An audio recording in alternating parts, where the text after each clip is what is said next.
Hello everybody and welcome back to Grumpy Old Man, second episode. Who'd have thought? Today what I'm going to do is give you a quick guided tour of my mobile office. I've built a mobile office during COVID because I work for various different customers. They don't want me in their office, or they certainly didn't during COVID. There's a few who are going to say they don't want me in their office because I'm a grumpy old man, but that could be true also in some cases. And there's a few that will say it's because I'm not politically correct. A bit of trouble with that lately. Anyway, we're going to cover my mobile office. To all intents and purposes, it's like a stealth camper, but obviously much more geared to being an office. I'll go through how I made it, what I chose, give you a quick guided tour of it. Then I'm going to go through some of the stuff that I'm hoping to cover in the future, things like how to edit a video. For the first time in this episode, I'm going to have to actually edit something. There's no way I'm going to be able to do this in one long take, so I'm going to have to start doing a bit of editing. I'll save that up and do a whole episode on editing. Thanks for some of the amazing comments on my introduction to my channel. I've been really blown away by the number of people who say, hey, you could be onto something here. I think I am. If you haven't watched the introduction, it's the old YouTube thing. Look, I'm getting it already. I'll put a link in the comments below. Had some great comments. Had to delete one from Buck. Bit too personal there, Buck. And nice to see I'm getting lots of followers who I don't know, because initially obviously it's all your mates coming on taking the piss out of you for it, and I expected that, and I expected Buck to make the first inappropriate comment. Well done, Buck, you've lived up to your standards.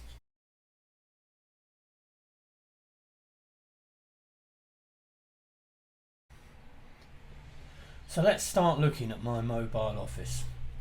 Why did I build it? Well, during COVID, COVID was a terrible time. My dad died at the start of COVID, nothing to do with COVID, just old age, which is a privilege, not everyone gets there. But he died of old age. We had a funeral during COVID where we couldn't even go up to the coffin. 5 people maximum. Dreadful, absolutely dreadful. COVID was dreadful. However, for people working in IT and some other industries, it's been an absolute eye-opener. A lot of people had to work from home, and me included. As COVID started to unlock and then lock back down and then unlock and lock back down, it was quite clear that my customers didn't want me on site.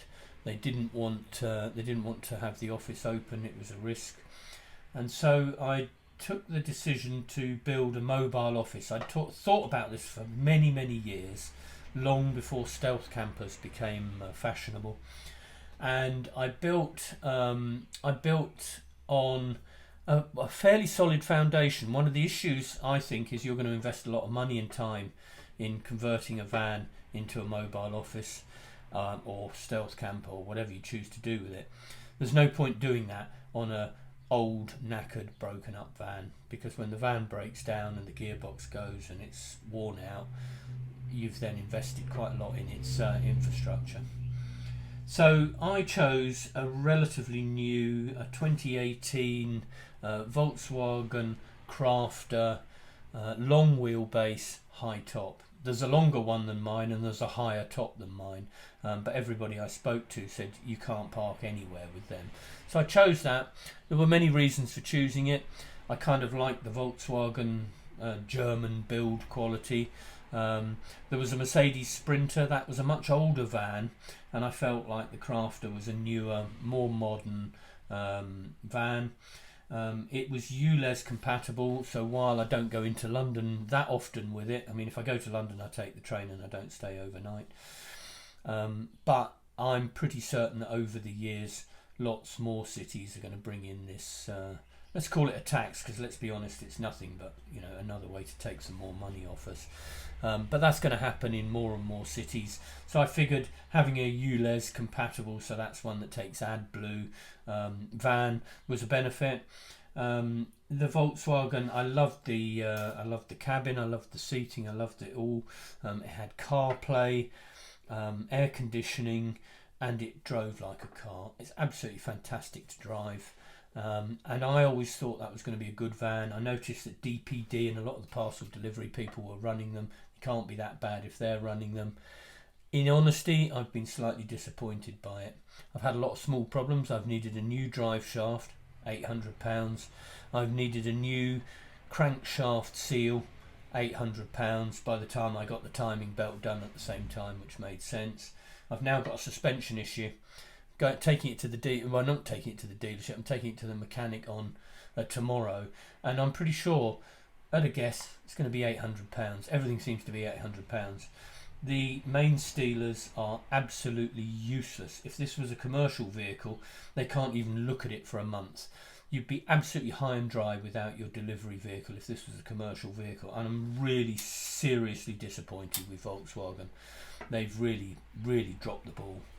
Anyway, that's the van I've got. That's why I bought it. I'll go through the build process. I'd been planning for many, many years how I was going to do it. I've been thinking of it for possibly 8 or 10 years. And so I followed a lot of people. I'll put some links below. Greg Virgo, the god of van building. I mean, what he doesn't post isn't worth knowing. I also followed a couple called Dan and Abby. Again, I'll link them below. Who built almost the same van as me, and so they were very useful. He was a skilled woodworker, and so he really knew what he was doing, and they built a beautiful van, so I followed them as well. I spent a lot of time planning. There were a lot of decisions in the planning. Do you have gas on board? I chose no. I went entirely electric. Do you have the permanent bed with what they call a garage underneath, or do you have bench style seating which converts to a bed? I chose that because as a mobile office I was going to be using it as an office really, and that gave me good comfortable office seating with a proper table that I could work at. Was it going to have a shower and a loo? Were you going to have water tanks underslung? Huge amount of planning. And then if you choose your van, you can't always get the exact one you want, so you might have to get a medium wheelbase, not a long wheelbase. Then all your plans change. So I spent a lot of time planning. I spent a lot of time with a pad just drawing out where everything will go, what's important. And I came down to a fairly simple plan. Shower and loo right behind the driver, as small as possible. I mean, when you shower, you're like a praying mantis. It's not enjoyable, but you can shower in it. The theory being that you don't spend much time in the shower, so why waste half your van's space on a shower? I wanted a loo. Again, the loo, generally when I'm travelling, the loo's an emergency. If I can stop at a motorway services or I'm outside a client's site and I can use their loos, I'll go there. But it is useful to have on there. The first job once I bought the van was literally just stripping it all out. It came as a basic box van, and it had the barrier between the driver and the van. It was ply clad to carry things, and it was your typical white van. So the first things first, I had to strip everything out. I had to unbolt the metal bulkhead. I thought I could sell that to a scrap dealer. No, actually I thought I could sell it to another van owner who hadn't bought the bulkhead and wanted to buy it. If you buy it from Volkswagen, I'm sure it'll be hundreds of pounds. In the end, nobody was interested. I sold it to the scrap metal man and he gave me the princely sum of £4 for it. But I had to just get rid of it. It was a huge big chunk of heavy metal.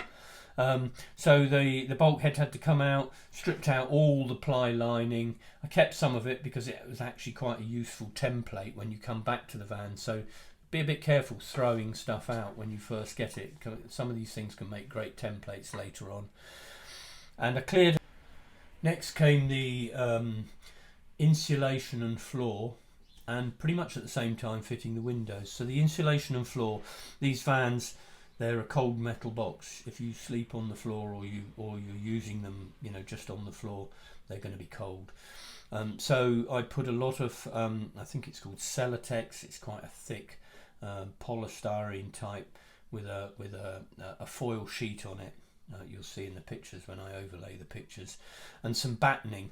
I put quite a lot of heavy battening down, screwed together, and also masticed onto the floor. I was adamant that I didn't have a creaky floor, and I knew that once you've put the floor down, once you start building, you can't go back to the floor and relay it. So I spent quite a lot of time getting the floor secured down, insulated, and then a good quality, fairly thick ply on top. Fitting the windows is probably one of the most transformational parts of any build. It suddenly goes from being a van to being, well, in my case, an office, but in most cases a camper. The windows are also quite a daunting job. Suddenly you've got your new van, you're going to cut some bloody great holes in it, and they are big holes. I started on the back doors. I figured if I messed it up, replacing a back door was easier than replacing a panel on a van. I know that sounds very pessimistic, but I figured it was a safe option. I practiced on them, and I think it was a wise choice. I bought my windows from Camper Glass. They were very good, delivered very quickly, had stock, and they're nice quality windows. So the windows I've got are 2 in the back door. I think they're called barn door windows, and 2 on the sides at the very back, because I've got the extended length van, and it made my working area nice and airy. Bear in mind I'm spending a lot of time during the day working in this, and it made that area nice and light and airy. I then fitted a large window on the near side sliding door, the big door. That was the most daunting, and I fitted that last. I figured, I'll have a bit more practice. I followed a guy. I'll try and find a link to him. He's built a van, but he was a professional window fitter, and the advice he gave was fantastic. So running through I'll put a link if I can find him, running through the fitting process, the first thing to do ever, open up the glass, try it up against your van. Obviously mistakes get made. You don't want to find out that the glass doesn't fit once you've covered it in mastic and you've tried sticking it to the van.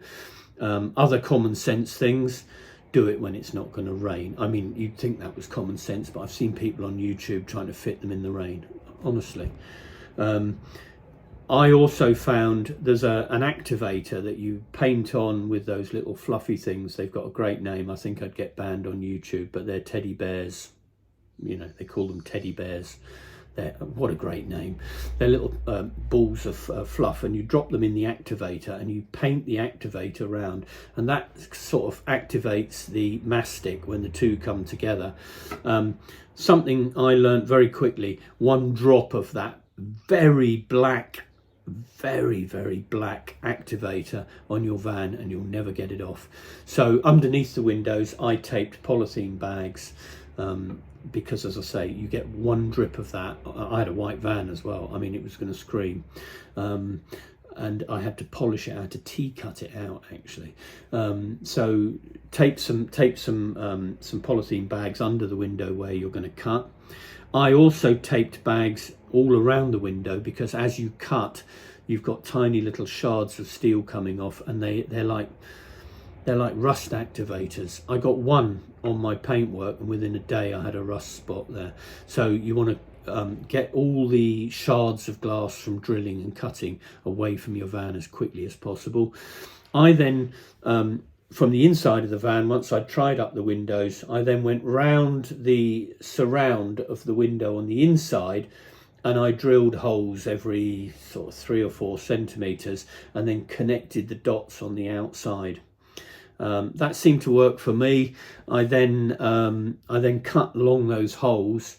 One of the things, a good tip I learned from somebody on YouTube: get some tape up your jigsaw. Get a decent jigsaw is the first thing. I mean, I had a cheap one from Screwfix or B&Q or something, and it was hopeless. And in the end, I went and bought a really good DeWalt one. It was a good purchase. That jigsaw has seen me well through a lot of work. But the main thing is tape the bottom of the jigsaw base, the sole it's called, with some masking tape so that doesn't scratch the side of the van where the windows go, and lots of masking tape all round it. And the other thing to think about is when you get near the end of the cut, put some masking tape across the window so that when you do the final cut it doesn't fall. This is quite a heavy piece of metal with sharp edges. It's either going to damage your van or it's going to damage you when it falls. Okay. I made a hole in my van.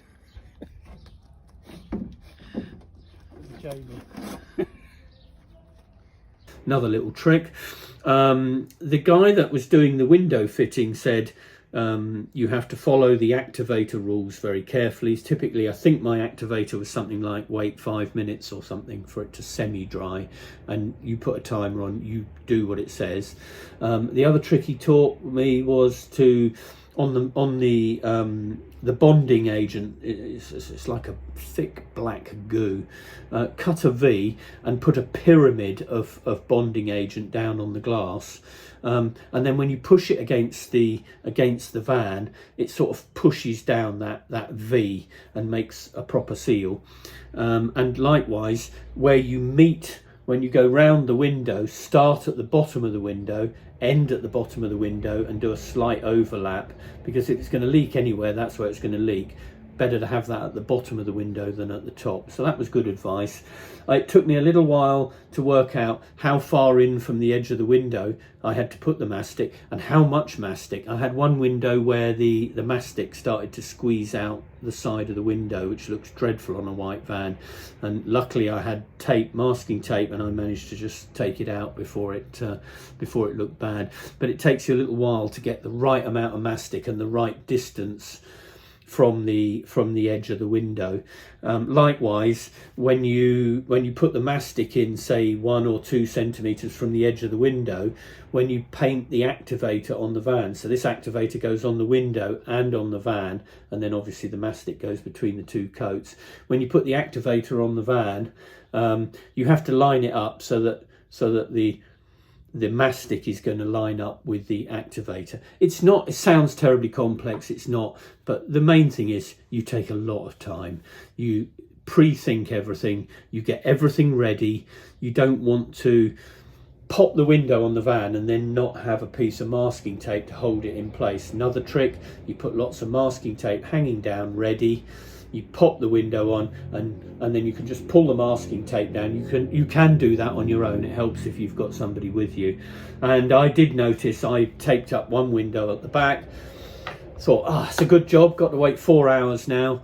And about 20 minutes later, I looked round and the window had gone wonky at the back, and I was, it was a terrible feeling. Thankfully, the mastic was still movable. I moved it up, put some cardboard wedges underneath, and got it in place. As I say, it sounds terrifying, but actually it's a lovely stage of the build, because suddenly you've effectively got a van with windows rather than just a white van.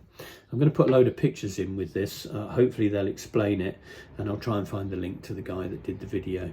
But the windows are probably the most daunting stage of the build, I would think. Once the windows and flooring were in, I drove the van somewhere. I can't remember where it was. I think I drove up to Scotland or something. I think I bought something like the fridge, and I had to do a long drive to pick it up.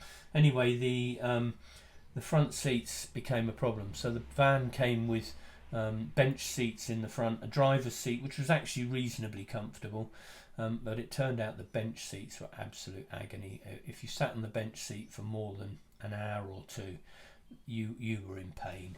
They were very uncomfortable, and in pouring rain you couldn't get into the back of the van because of the bench seat. So I quickly decided that the bench seat gave 3 seats, and if I took the bench seats out, I would only be able to seat 2 in the van with 2 traditional seats, and that was a compromise, because actually it can be quite a restriction just having 2 people in your van. So I made that decision and decided that the bench seats had to go. I bought some swivel bases which allow both seats to turn round, but as it happens the driver's seat generally doesn't turn much because the shower's right behind it now, but I fitted it anyway because you can still turn it round a bit. And I then bought some Golf GTI seats. They're lovely seats. They were really comfortable. The van, you feel like you're sat in a car. You feel like you're in a Golf GTI, surprisingly. They're lovely seats. I'm not entirely sure that the guy that sold me, I'm not sure he wasn't a bit dodgy. We had to meet him somewhere and he didn't want to give too much idea. Bit dodgy, I think. But anyway, I fitted the seats and they've been very good. And I said eventually they started to get a bit tatty, and you'll see from the pictures, you know, where I eat chocolate when I'm driving normally. They've got a bit tatty, and I thought, well, I'll get them leather covered. There's a company in the Midlands somewhere that do leather covering on your seats. And in the meantime, I saw some beautiful Audi electric adjusting seats come up. £300, which for seats is really nothing. They're a direct swap for the GTI seats I've got, so I bought them. Put a picture in here as well, hopefully, when I work out how to do it. So I'm going to have these lovely seats, and I'll sell my GTI seats on. I might do it like the other guy and just do some dodgy meet in a lay-by, pay cash, mate, you know, that sort of thing. Give me a sort of cheap thrill. The electrics, I thought, being fairly electrically minded, you know, I make a lot of electronics gadgets, I can solder, I'm quite comfortable with connections and that sort of thing. I thought the electrics would be the easy part. In reality, the electrics have been the bane of the build.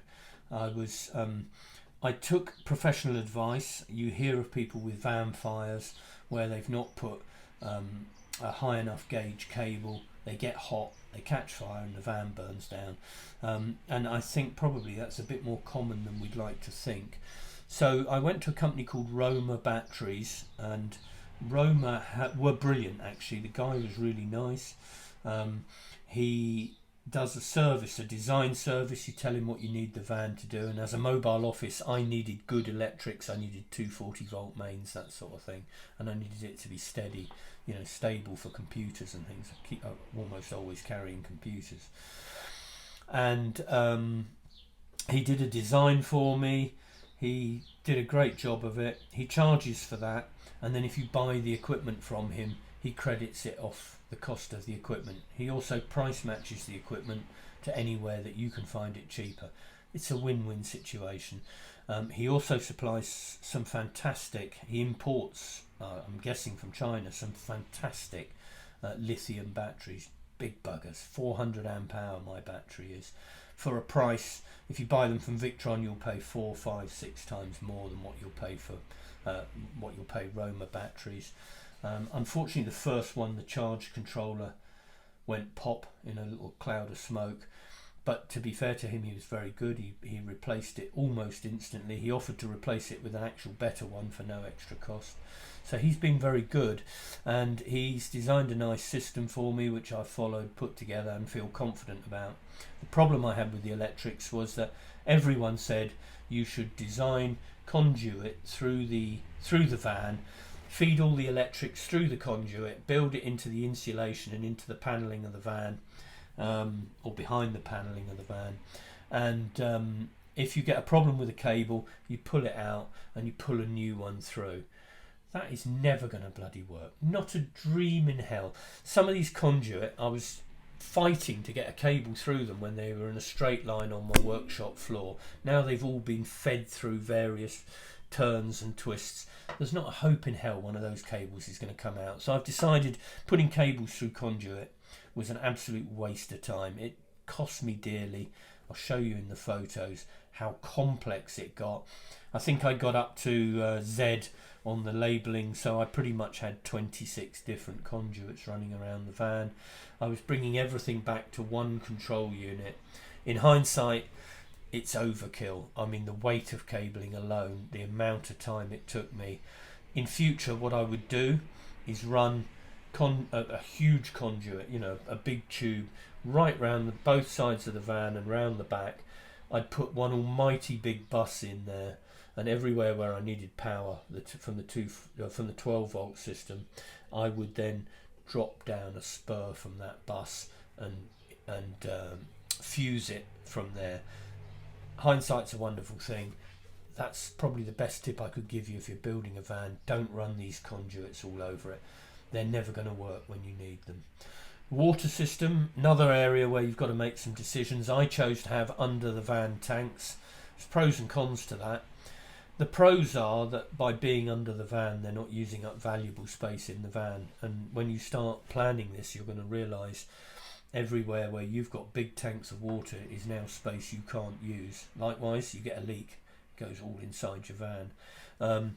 The cons are that the underslung tanks can catch on things. They lower the base of your van. I've already clocked the valves on a high curb and bent them back. And also in the winter they freeze, so you either have to put insulation around them and put heat pads on them, which then uses up your valuable battery, or accept you're not going to have under van tanks full of water during the winter, because obviously if it expands it's going to break your tanks, and they were quite expensive. I chose the underslung. In hindsight, I think probably a good idea. I've now got plenty of space in the van. So under the van I've got a 100 litre fresh water system. This is fresh water that I wouldn't drink, so this is water that's been in a black plastic tank under your van for I don't know how long. It's got warm, it's got cold, it's got warm, it's got cold, and it may have gone slightly, it's gone off a bit. So you wouldn't drink it, but it's for washing up, it's for showering. If you've got a flushing loo, which some people do have, it's for flushing the loo. It's that sort of thing. That's 100 litres, and that's pumped up into the van into a pressurised system using a 12 volt pump, which you have to remember to turn off when you leave the van anywhere, because if you do spring a leak it will just pump the van full of water. I found that out the hard way, by the way, when one of my John Guest fittings popped off one night and filled the van with water, and I had to park it on a hill and pour all the water out the back. Not a lot of fun. Anyway, it pumps up into the van into a pressurised system, so you have a cold feed system. It's all nylon piping or plastic piping with plastic fittings. You don't do any copper. That will shake apart with the van, so you need something that's flexible, and it's it seems to work. These John Guest fittings, initially I had problems with them until I really learnt how hard you have to push them in and to check they're secure, and you have to put these little retaining clips on the back to make sure they can't come undone. I have to say I was suspicious when I started using them. It all looked a bit Lego plugged together, but in reality it's been very good. The only thing I would say about them is don't underestimate the cost of all these fittings. So every time you make a joint, you've got a number of fittings. If it's a hot water joint, you have to have a little insert to harden the inside of the pipe so it doesn't go soft with the heat. That costs you money, and they're disproportionate to what they are. Little bits of plastic for £1 something each. Then you've got to have clips. Then you've got to have little things to actually secure the pipe to the side of the van, and before you know it, you've spent hundreds of pounds on little plastic connectors. You've got to have isolating valves so that if you do spring a leak somewhere, you can isolate maybe the shower or maybe the kitchen sink or whatever. I ran the water pipes inside the van visible, so I didn't hide them behind panelling. Somebody said to me, if you put them behind panelling you get a leak. The first thing you know is months later when your whole wall is damp, and that made sense to me. So all my water piping is it's tucked in against the side, and it goes underneath the floor at the back, but it's accessible at every point, so I can see if there's a leak, I can fix a leak, I can pull a pipe out and put a new one in, and I've got a lot more faith that would work rather than the electric system.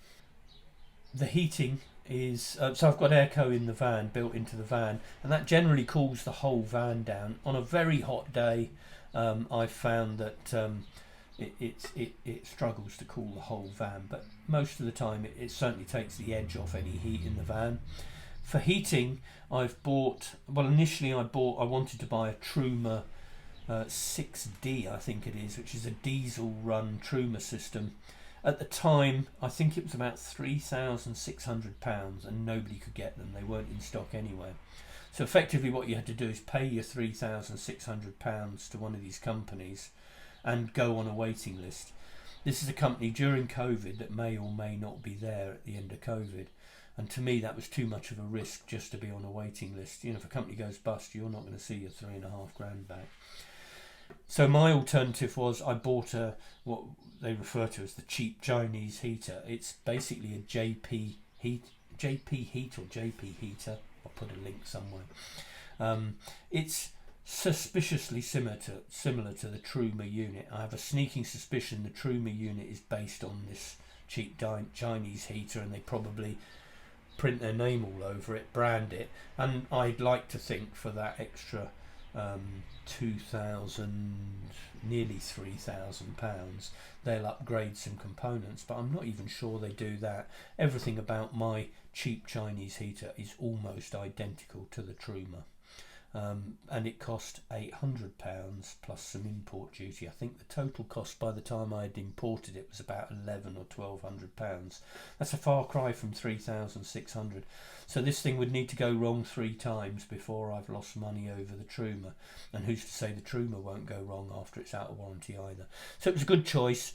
As I say, we call it Randy Van Warmer, for those of you old enough to remember him. If you don't, look him up. Good man.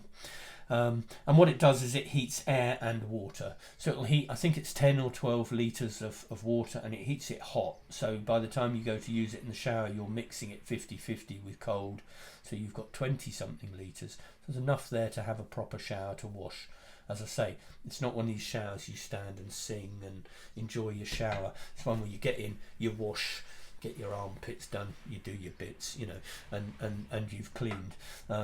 But it works, and it works beautifully. The diesel heater runs off the diesel tank in the van. There's a trick there as well. When you drop the feed for the diesel heater into the tank's diesel tank, don't drop it right to the bottom. You drop it down to about a quarter from the bottom, and that way your heater can't run you out of diesel and strand you somewhere. Your diesel will run out first, so your heater will run out first, and you've got enough diesel to drive away. Big tip, that one. You'd be amazed how many people haven't thought about that one. The diesel heater uses so little diesel, and it means I don't have to carry LPG. As soon as you start carrying LPG, you've got another risk. You've got gas build up, you've got to have vents, you've got a load of regulations you have to follow. As soon as you try and go on the Eurotunnel, they want to inspect your gas. They want to check it's all safe. Don't blame them, really. It's a bomb on a van. So I've avoided LPG. The other reason is that I do work abroad, and each country appears to have a completely different connection system, a different tank system. If you buy a tank in France, you can't then exchange it in Holland. They don't want to touch each other's tanks. And to me, it was just a whole load of problems waiting to go on. So I stuck with electric. The diesel heater, though, it pumps out, I think it's 3 kilowatts. It heats the van from below freezing or around freezing to very comfortable in under 10 minutes. It heats fast. It's a little bit noisy. The blower's noisy. The pump has got this annoying tick, tick, tick, tick, tick as it meters the diesel. But they're all things that I can solve. The heater is fantastic. It means the office is usable the entire year round. I've been in it, I've worked in it in -8 with snow, and it was toasty warm and very comfortable. So the shower is a bit of a necessity if I'm going to work on customer sites and I'm going to be away from home, you know, too far to be coming home. Then I do want to be able to clean and wash. The loo I treat as a bit of an emergency. If I'm stopping on the motorway going somewhere, going to a customer site, I'll stop at the motorway services and use the loos there. But there's times in the middle of the night, upset stomachs, etc, etc, etc, where you want that loo in the van. I certainly don't want to be going out digging a hole somewhere. That's not for me. I'm too old for that crap, if you'll take the pun, you know. Anyway, originally I went for a chemical loo. I was going to get, I can't remember the make of the chemical loo. I bought my fridge off a guy who was brilliant, and he was building a van at the time, and he said, come and have a look at my van. I stepped inside, and the smell from the chemical loo, honestly, I think the smell of the chemical loo was worse than the smell of poo. It was dreadful, and of course it was there all the time because the loo was full of that horrible blue chemical all the time. And I kind of decided I didn't like the idea of a composting loo, but actually I decided to go with that in the end. I've got a Simp loo, great little loo, great company. I broke something when I was fitting it, and they just sent me a new part without any messing about. Really nice company. And I've fitted the Simp loo. To me, a composting loo was not really much different to crapping in a plastic bag. And now I've fitted it, I'm right. It's actually not much different to crapping in a plastic bag. I'll show you the pictures. No, I'm not going to show you a picture of a crap in a plastic bag. Sorry, it's just too much information. I'll show the pictures of the loo and you'll see how it works. Basically, it's a box with a plastic bag. You can put compostable material in there, and you sort of open the shutter, and then there's a sort of diverter that takes the wee one side and the poo the other. It's just really glorified crapping in a plastic bag, but at least just sitting on a loo, you feel like you're not how do I say this sensitively? Not crapping in a plastic bag, but you are. It's a horrible thing to empty, but actually I suspect that the chemical loo is just as horrible, with that disgusting blue liquid that you can't get rid of anywhere, the smell of that liquid, the cost of the liquid. So I've been very pleased with my Simp loo composting loo. The kitchen is there's a lot of people who put ovens in, and you know they cook whole pasta meals and everything, and culinary delights. That's not me, I'm sorry. I needed a microwave to heat a meal. I needed a hob to heat a kettle, and maybe some soup and things like that. I don't cook culinary delights. I'm existing in the van, you know, I'm eating in the van, but I'm not going to be cooking culinary delights. So my kitchen's quite simple. I have a really good microwave, absolutely great. There's not many things you can't cook in a microwave now. I've got an induction hob because I've gone entirely electric and didn't want LPG. Bought that from IKEA. It's a nice little hob. It wasn't a lot of money and it works perfectly. It runs on the 240 volt system, so the inverter. And I've got a normal kitchen sink, which in hindsight is probably the wrong one. It's terribly heavy, and I suspect it adds up quite a bit of weight on my van, which is something when you're building you have to think about. So it's a traditional B&Q sink and tap unit. I've also added in the kitchen, I've got a pull-out drawer with a bin, you know, no brainer, you need a bin. I've got a tiny little IKEA dustpan and brush, which actually works really well. And then under the sink I've fitted a fresh water system. So you remember when I was talking about the water, I stated that the water's not fresh as such. It's called fresh water, but it's been sloshing around in the tank under the van in potentially hot, you know, with the exhaust of the van heating it up and the like. I wouldn't trust drinking it, I have to say. So also in the kitchen I have I think it's 15 litre plastic tank with what's called a whale pump on a little button. Greg Virgo showed me that little trick and how to make it. Absolutely perfect. Now you've got drinking water, and then when I go away in the van I fill that up either from my tap at home, which is water I trust, or if you're on the road you can buy those great big 5 or 10 litre fresh water bottles from Tesco and fill it up, and that's your drinking water. That's water that you're going to make your tea with, cook with and drink from, and that's worked a treat. So I'm very pleased with that. The kitchen, the units I thought were going to be easy. As an ex-cabinet maker, I thought, well, I say cabinet maker, this is when I left school, a little while ago now. I thought building the cabinets was going to be the easy part for me. It's turned out to be really difficult. Nothing is straight in the van, nothing is square, and I've built the cabinets, and really I've had nothing but trouble, mostly with drawer slides. So I bought these drawer slides. I'll put a picture in about them, and they're down to fractions of a millimetre of precision. If you're out by half a millimetre, these damn drawer slides are gonna jam. And my cabinets, I think I was probably accurate to maybe a millimetre. It just wasn't enough. And these side slides, you know, you'd put the drawer in and it would start to jam, then it wouldn't come out. Oh, it was dreadful. So strip them out. I bought good quality ones as well. I can't remember the name of the company now. I might post it, name and shame them, because actually they weren't very good. The other problem they had was that the little stops that stopped them from coming out were plastic, and one day I hadn't got a catch done up in a drawer with pots and pans, so it was quite heavy. Drove round a corner, the drawer came flying out, snapped the plastic catches off, and suddenly these very expensive sliders were worthless, and it was just gutting. So I replaced them all at a huge cost because I'd already bought them all.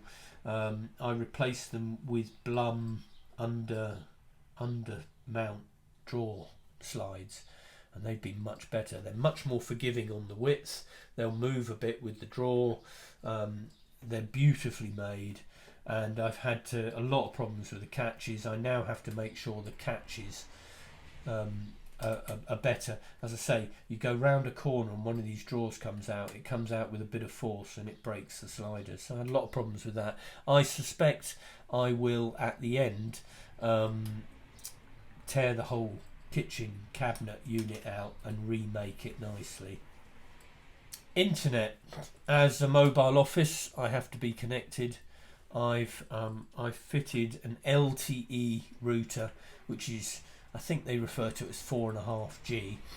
It gives me, in most places, it gives me a very fast internet connection. Well, it should. I've been somewhat disappointed with the routers that I've fitted. I fitted a Teltonica, which was meant to be the absolute business industrial grade router. I paid a lot of money for it. This is my work. If I can't connect, I can't do anything. I paid a lot of money for this thing, and I've got to be honest, it was like a slug. My iPhone was getting a connection of 100 and something megabits, and my Teltonica LTE router was giving me something like 4 or 5. There's no excuse for that. And I've actually been disappointed with all of them. I've now upgraded. Oh my God, I can't remember the name of it. I will have to post it.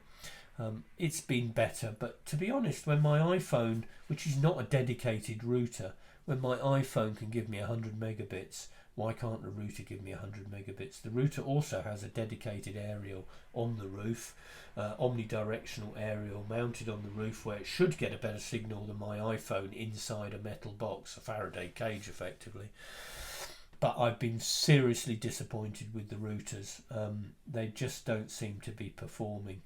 But anyway, I do have internet.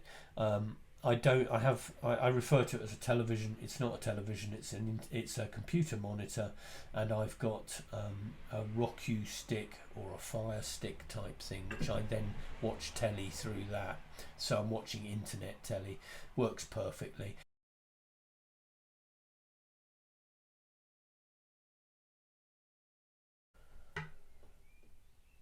So where am I going to go from here? We've had the introduction. I've promised you all these things, which I've now got to deliver on. Christ, I hope I haven't over-promised. So I'm now starting to do YouTube editing. This one's going to be my first chance at editing. I'm going to try and record as I learn it, to show you how I've learned editing. I'm working on a thumbnail screen, so I get some consistency into my video thumbnails. I had a lot of problems with scripting. I'm trying not to script this. I'm trying to talk naturally, but there's certain things I need to remind myself about. You may notice every now and then I look up just above my phone here. I've got some notes of things I want to cover. Otherwise, at 61, you'd only get half of it. So I'm trying to get around those issues as to how I script things. Also, this month I've bought an Insta360. I'll cover that in a second. It's a 360 degree camera. I think we're going to have a lot of fun with that. I'll cover that briefly, but I'll do a proper video on that at some point. This is the Insta360. I'm planning to do a proper look at it at some point. What it basically has is two fisheye lenses that cover 360 degrees. And then you use software to stitch together the bit you want to see. And it mounts onto a normal tripod mount, But what I've done, I'm trying not to put that thing down on its lenses because that's apparently a bit of a no-no. It comes with a selfie stick, and what it does is when you take you hold it up above and it will take a 360 degree around you. But the other thing is I've managed to buy these little aluminium GoPro mounts, so suddenly I can mount that camera on all my GoPro ecosystem. So I've got a climbing helmet that's got one of these connectors on, and I can now put the Insta360 onto there. So I think it's going to be a bit of fun. I'll do a proper review of it and show you some footage from it. I have played about with it. I've got to be honest and say the initial results weren't very exciting, but I don't believe I've been using it properly. If you want to use it like a camera, as I would use the GoPro, it's actually, I don't believe it's as good. I don't think the quality's as good. It takes a sort of, how do I describe this? A sort of circular image, which you then use software to flatten out that image, to frame it, as they call it. But I'm not convinced that the quality of pictures I'm getting from this are as good as I would get from a traditional GoPro. But the big advantage of this is it's recording. You can have it record 360 degrees the entire time. So I'm going to mount this on the front of the kayak, and I can video the entire way round me. If one of my mates falls in, turns his kayak over, I'll get it on this and we can all have a bloody good laugh. If I tip over, then it'll come with me and it's waterproof, and we'll have a good laugh at that too. But also I can then take a video and then effectively look forward on the kayak, look back, look up, look down. I mean, if we had a large fish go past, you'd actually catch it on this. So I think it's going to be quite exciting. So I'm going to do a bit on that. As I say, that's coming up. I really need to get a little bit better with this before I give any great opinions on it. But it's going to be a bit of fun anyway. There's a lot of things I'm saying to you, you know, if you like this or you've got a question about this, post below. I suspect my mobile office is going to have a lot of questions from the stealth van builder community, stealth camper builder community. If you've got those questions, put them in the comments, and what I'm thinking of doing is doing what I call an aside. So if you ask a question and say, well, how does your heater work, how did you solve this problem, I'll do a quick video. I'm not going to promise any quality. Well, I'm not promising quality anywhere here, but you know, I'm not promising fantastic quality with it, but I'll do a quick video called an aside. This is how my heater works, this is how such and such works. For the person who asked about that, here it is. So you know, if you're following the channel, you might not want to watch the asides, or you might find them interesting as well. A couple of other things I'm thinking of doing, and again, tell me if you like the idea of this or not. I'm thinking of doing a room 101. As a grumpy old man, I have a never-ending list of things I would put in room 101. And so I'm planning to do a room 101 item on each one. It's going to be 30 seconds at the end of the video. If you don't like it, skip over it or tell me and I'll just stop doing it. And I also thought I'd do a what I'm reading. Got some really interesting stuff I'm reading at the moment. I'm really enjoying. Some of them it's just light reading. Some of it's really nice hints. Some of these books I've read, I've just loved them, and even maybe podcasts and that sort of thing.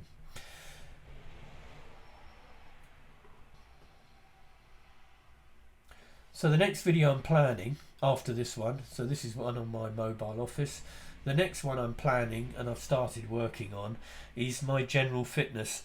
As I said in my introduction video, at 60 my fitness definitely took a downturn.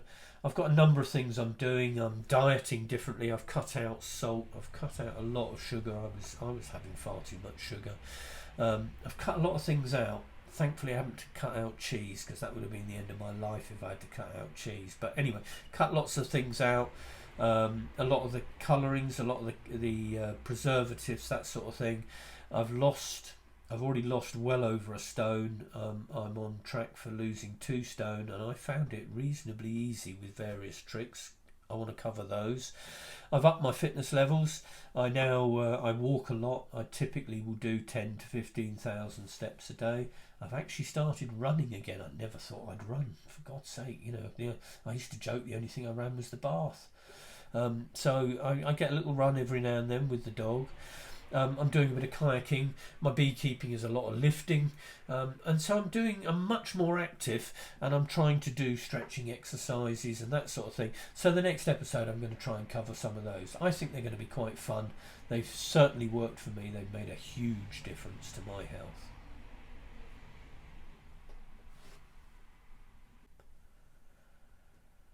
So that's it. Second episode wrapped up. Hopefully you're still with us. Hopefully you're thinking, oh my God, I made the right decision subscribing to this. Or you might be thinking, oh my God, I can't put up with this guy's rambling anymore, and unsubscribe. But hopefully you'll stick with us. We've got some great stuff to cover. As I'm going through it, I'm looking at stuff. I've got some kayaking booked in with some mates in a week or two, and I want to take that Insta 360 so you can get the full kayaking experience. I'm doing a kayak rolling course next weekend. I'd like to take the camera. Never know with clubs whether they'll let a camera into a swimming pool, but you know what I mean. If I can, I want to do, rolling the kayak and how I'm learning to do that. I want to cover my travel in France, how I travel with my pet in France, my beekeeping. It's a great time to be covering the beekeeping. The bees are at a lovely stage at the moment. They're building up for the summer. They're all very busy. They've got a lot of honey. They're working hard, and the weather's nice enough to open up the hives and have a look at them and go through and hopefully find the queen. I've not been very good at it this year. I've decided I've got very elusive queens this year.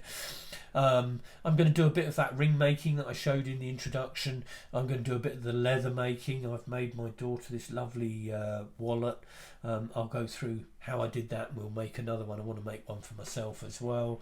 We've got some of these internet things and home automation. I follow a guy called Paul Hibbert on home automation. The guy just makes me scream with laughter. I'll share some of his stuff with you. I do quite a bit of scuba diving. I want to go back and do a bit of that. I'll take you along, hopefully again with the Insta 360 to get some good video of that. Come the winter, I'll grow the beard again. You may have noticed in some of the pictures I've got a beard. I tend to shave it off in the summer. I joke about it being my winter beard. And I've learned all sorts of things with, how to trim that and how not to make it itch. All sorts of silly little tricks. One for the ladies, when you're growing your beard. I'm going to get slated for that, aren't I? I've also got semi-retirement plans. I've kind of had enough of I shouldn't say this because some of them are probably watching, but I've had enough of some of the people I'm working with. I've got too old for that. I can't put up with that any longer, and I'm now looking at semi-retirement, and the plan is that I'll move towards the projects I want to do, and when I'm stuck in a dead-end job, I'll just say no, it's not for me now and leave. So I've got some plans for semi-retirement. It's going to be quite in depth. I'm going to have to share my finances a bit with you to tell you what I'm trying to do. I'm not going to tell you everything, of course. Think you're that nosy, do you? But you know what I mean. I'm going to cover how I plan to do that. I've got my pilot's medical coming up in 4 weeks. That's part of the reason I've had to improve my health. I scraped through it last year. He said to me, you're about a pound away from being obese. I scraped through it, and I don't intend to scrape through it this time, though as I get older it's getting more and more difficult. So assuming that I pass my pilot's medical, I then have to take my skills test again, because my number of hours dropped during COVID, and while I wasn't feeling very well, I effectively self-grounded myself. If you're not feeling up to flying, you shouldn't be flying. It's one of those responsibilities you take with a license, and I didn't feel up to it. And so it would appear I've had long COVID, and the doctor seems to think that it's a good chance I have long COVID. I still have that cough, and I had a couple of minor issues with that, and I just didn't keep my flying hours up. So if I get signed off as fit to fly in 4 weeks, which I really hope I will, I've then got to retake my skills test. I'm not sure if I'll be able to take a video on that. I suspect not. But anyway, we'll get some flying in, which is a lot of fun. And I've decided if I don't pass my medical, something I've always been planning to do for years now is to get my paragliding license. So I'll go and do that, and having lost a few stone of weight, I'm in a much better position to do that. So again, I'll take everyone along for that. You may or may not be interested, we'll see. Anyway, I'd love you to subscribe and follow. I love your comments. As I say, I am absolutely warmed by the comments that a lot of you have put. Somebody suggested, Ben, thank you very much, suggested that I do some podcasts. I'll get the YouTube channel going first. Let's do one thing at a time. I haven't even got the hang of this yet, as you've probably gathered. But great to have you following along, and hopefully we'll see you for some more episodes.